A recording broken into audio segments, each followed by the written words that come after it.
First of all, before I'm going to introduce the main act, I just wanted to start out with a big mahalo to all of you. I mean, you're dear friends. Perle and I really, really appreciate you, and we appreciate your taking the time and coming here to celebrate this special moment, Perle's special moment. Phase Men is her 5th novel, her 4th novel in 10 years. In addition to that, as you probably know, she has published collections of short stories and many, many short stories in literary journals. She's been a writer since she was 9 and published her first story. Penny was an ant. So from Penny to Faye is what we are going to be celebrating tonight. And I'm not going to say too much about the book itself because Perle will do that.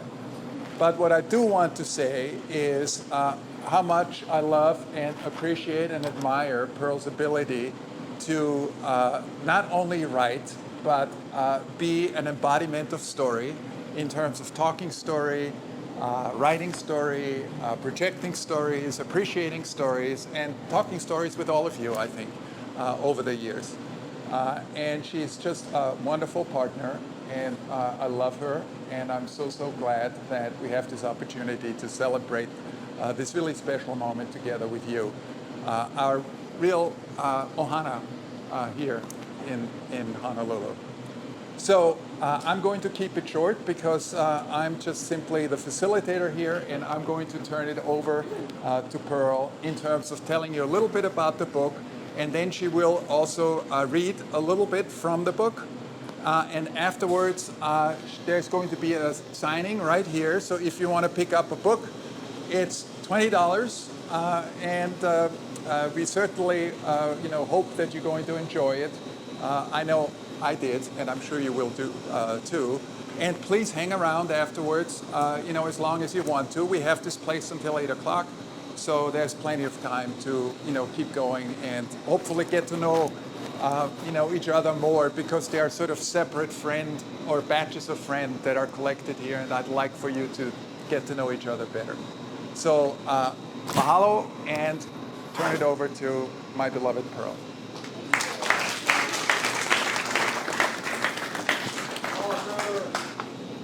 So I will try my best to project my voice, which used to be very easy since I was a child.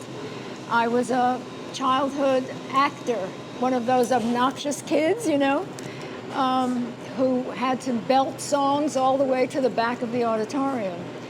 Then as I got older, all the belting started sounding more like a croak.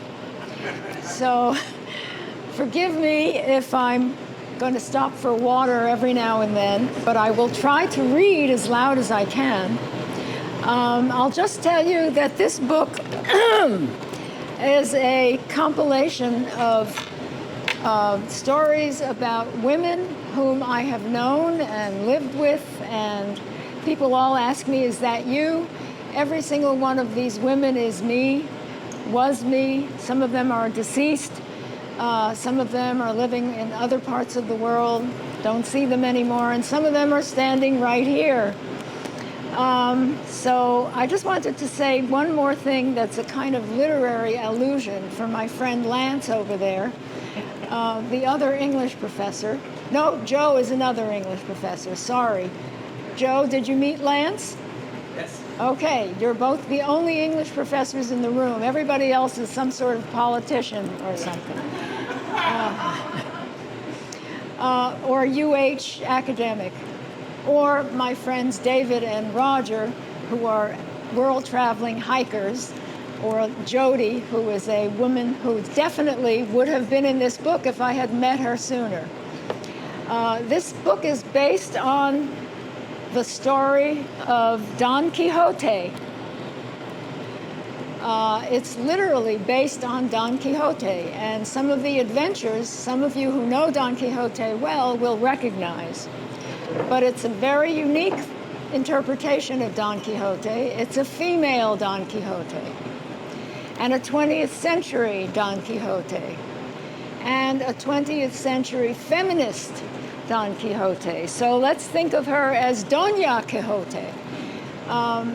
But she's unique. From my perspective, she's unique in that in the 80s, when the book takes place, she goes out and does what many women were afraid to do, that is going in search of a spiritual quest that is supposed to be ending in self-knowledge, self-realization, and very often sidetracked by her need for romance, just as Don Quixote was. And Don Quixote, as you know, was in love with a woman who was definitely unworthy of him, who didn't even know he existed or cared. But what he did with her in his imagination is what Faye does with all the men that she meets on her trips. So I'm going to read from the beginning, which starts out on her first adventure. She is, at this point, married, and she's traveling with her husband, a doctor. But don't get stuck there, because the book goes into many different directions with many different men. So let's just start with Faye's beginning. This chapter is the first chapter. It's called Ferry to Tangier. And I'm going to start in medias res, in a way. The boat lurched, and Faye stopped writing. As she closed the red leather diary, her glance landed on the clear blue inscription on the front page. To Faye, I hope you will fill these pages as well as your trip with excitement and many happy events. Love, Erica. Her German sister-in-law. German and perfect. Perfectly German. The handwriting was round and looped, foreign and neat. Erica's house was neat too, and her 3 children. The last time Faye had babysat for them, she'd been beaten with the vacuum cleaner hose by Roland, the 3-year-old.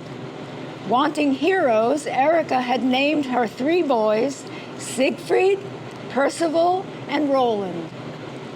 Faye propped her feet against the bar of her orange first-class deck chair and pushed her sunglasses back on her head. Erica had often scolded her for not producing a few heroes of her own. Faye took the scolding with a smile and said nothing.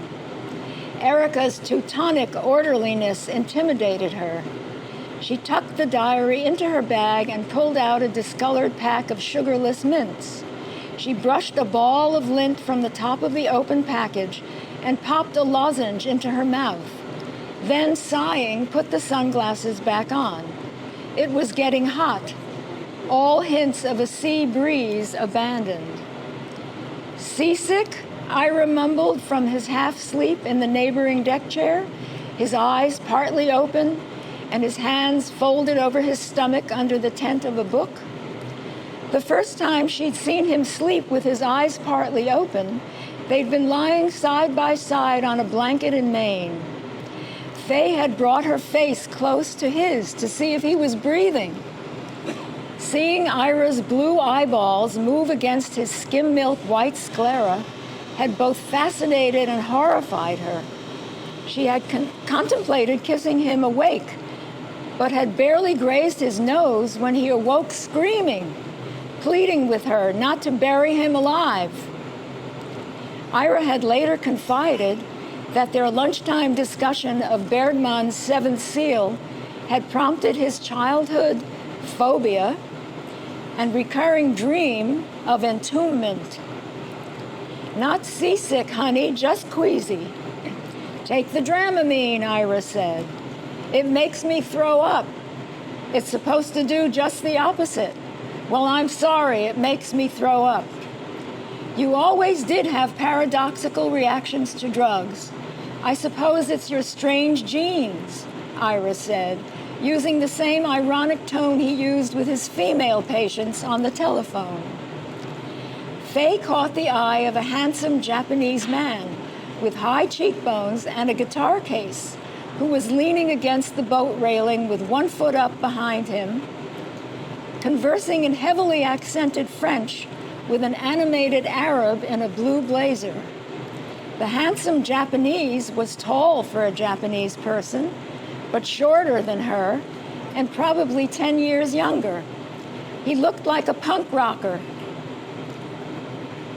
the kind of shaggy, footloose creature of the night she might have been attracted to before meeting Ira. A troupe of musicians wearing soiled black tuxedos and white tennis shoes emerged from the stairwell leading down to the second-class deck. Prepping fiddles under their chins and screwing their guitar strings taut, they launched into a romping version of Fascination. Annoyed at the intrusion, the handsome Japanese and his Arab friend fled to the coffee bar. Faye reached over to tickle the back of Ira's hand. Directly opposite her, in the space between a smiling yellow-toothed fiddler and an eccentric woman in a red bandana and red dress, cork-soled red wedgies, who had begun dancing to the music on her own, a hirsute Spanish nursemaid was attempting to pour water from an earthen jug down the throat of a restive, beak-nosed little boy in a striped shirt. "Chingase!" the little boy screamed over the crooning fiddles. "Chingase!" drowning out the vamping castanets. Sorry if you don't understand Spanish, that's fuck you in Spanish. Then he kicked the hairy nursemaid in the shin. The eccentric woman in red made a face at the little boy, then snapped her fingers and went right on dancing without missing a beat. A small crowd gathered to watch her. A man in a white linen suit with patent leather black hair executed a courtly bow and joined the dancing woman. Soon all the first-class passengers but Faye and Ira and the nursemaid and her foul-mouthed charge were gathered around the dancing couple, clapping their hands and swaying their hips in time to the music. A waiter carrying a bottle of Pellegrino on a tray leaned over a small table near the deck rail, examined his tip, sniffed with contempt, and wormed his way back to the coffee bar. "We look so American sitting here," Faye said. Ira was about to fall asleep again. "Ira! Fig Newton!" "What?" "Fig Newton! I'd kill for a fig Newton," Ira said, now fully awake. "Oh, Jesus, don't start that stuff with me again, please. I thought I'd die at the hotel when you asked them to split up the lunch menu and the breakfast menu and make brunch. Europeans don't eat brunch. They eat continental breakfasts and a full-course lunch, not bagels and lox. Can you see asking that snotty waiter over there for a fig Newton? Jesus Christ. And then when you made such a stink over the electric toothbrush?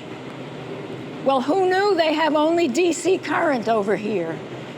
You are a doctor. You should know about those things."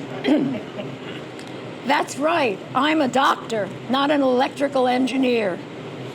And what's wrong with being American?" Ira waved his hand at her, and Faye was instantly reminded, of his Republican brother, Charles. "You wouldn't understand," she said. "What is a phoneme?" Ira asked. "What are you reading there anyway?" She leaned over the armrest and looked onto the book, which he had now turned face up. Tucked carefully into the spine of C.G. Jung's Memories, Dreams, and Reflections was a paperback edition of Best Crossword Puzzles from the New York Times. Ira snapped the book shut, but he was too late. Faye had seen inside. "Philistine," she sneered. The music stopped, and the musicians and dancers and their audience cleared the center deck, grouping into little knots at the rail or stuffing themselves into cramped, wire-back chairs around sticky tables in the coffee bar. A hollow room consisting of 8 tables with 3 wire-back chairs each, and a zinc bar, behind which a shelved mirror studded with aperitif bottles featured brown-edged ham sandwiches wrapped in cellophane. At one end of the bar, a glistening espresso machine hissed and steamed like an autoclave, reminding Faye of the miscarriage she was here to forget.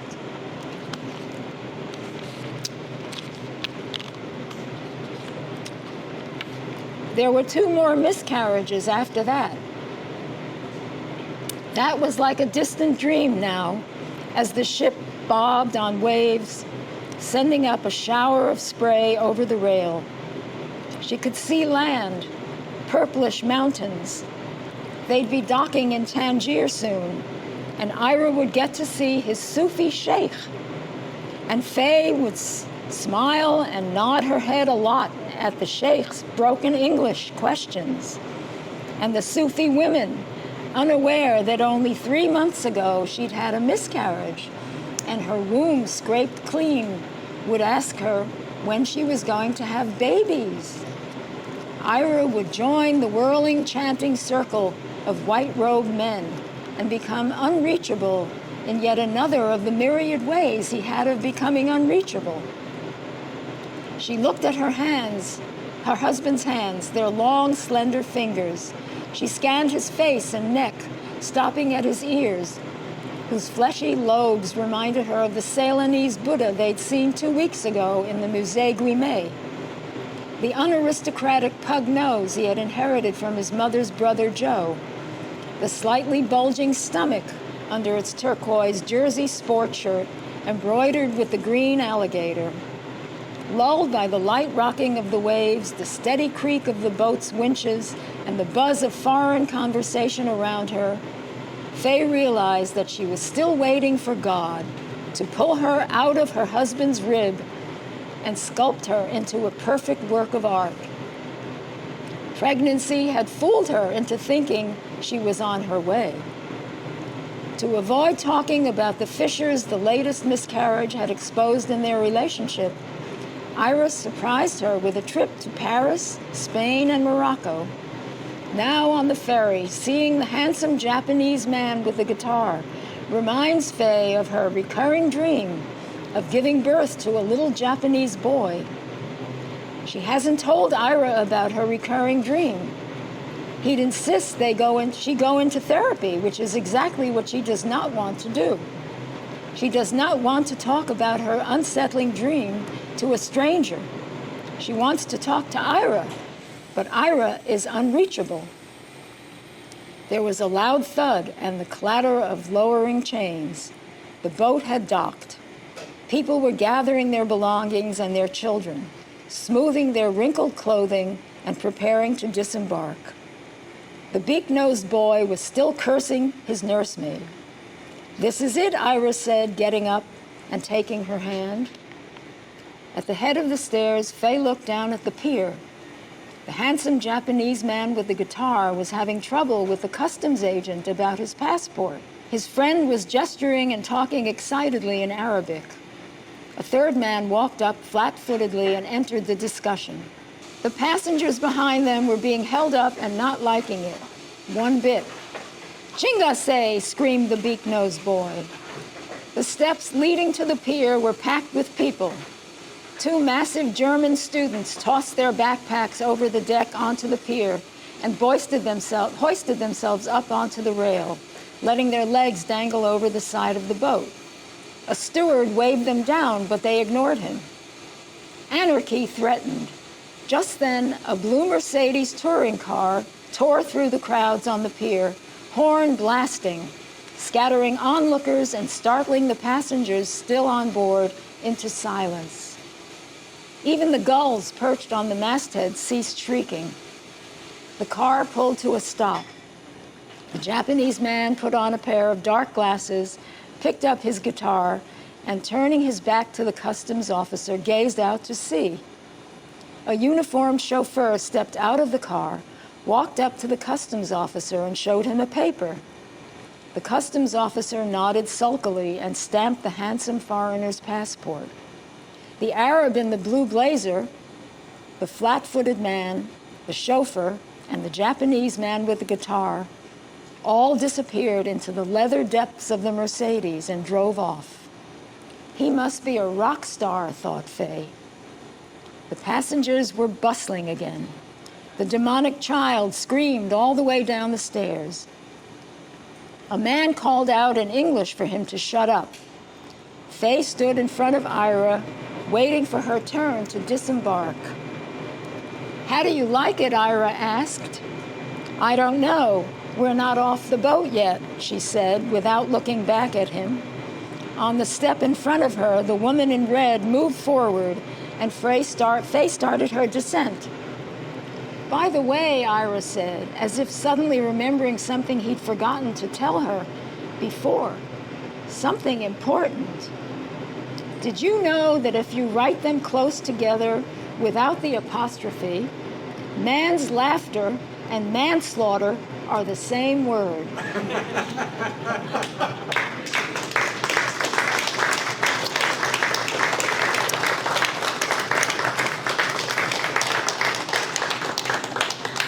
Thank you. So that's the beginning of Don Quixote's adventure. If you read the book, you'll find out more.